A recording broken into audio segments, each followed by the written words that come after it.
I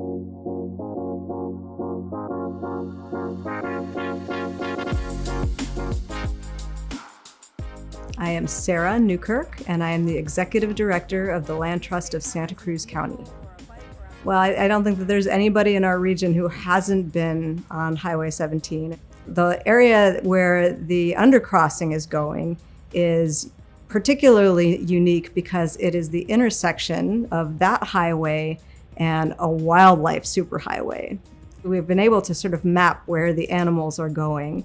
And by animals, I mean mountain lions, bobcats, coyotes, badgers, even foxes are really using the corridor that crosses Highway 17 at Laurel Curve to move from the Santa Cruz Mountains down into the Gabilan Range.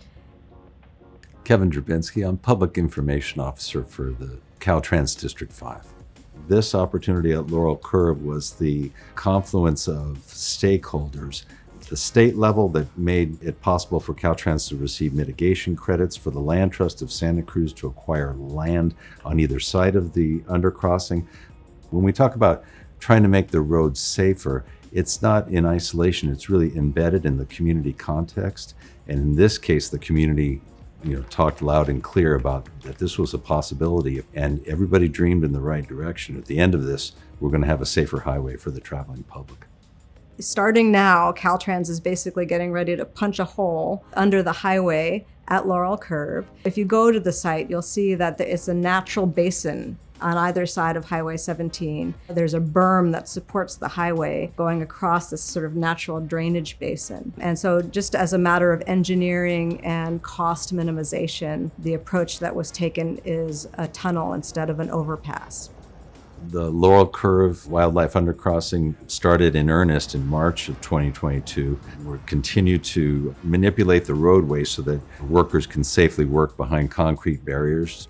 The roadway work should come to conclusion by fall, and then they'll go off the roadway, create the wildlife undercrossing. And we think that by December of 2022, it'll be open for business for the animals in the area.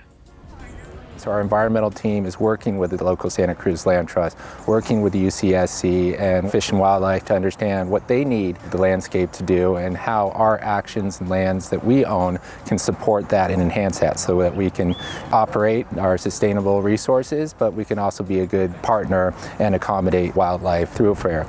This started really in about 2014, and we specified a couple of carve-outs, and what a win-win, for sustainability of wildlife. This is what you call a cooperative local project, and Graniterock is a huge part of that.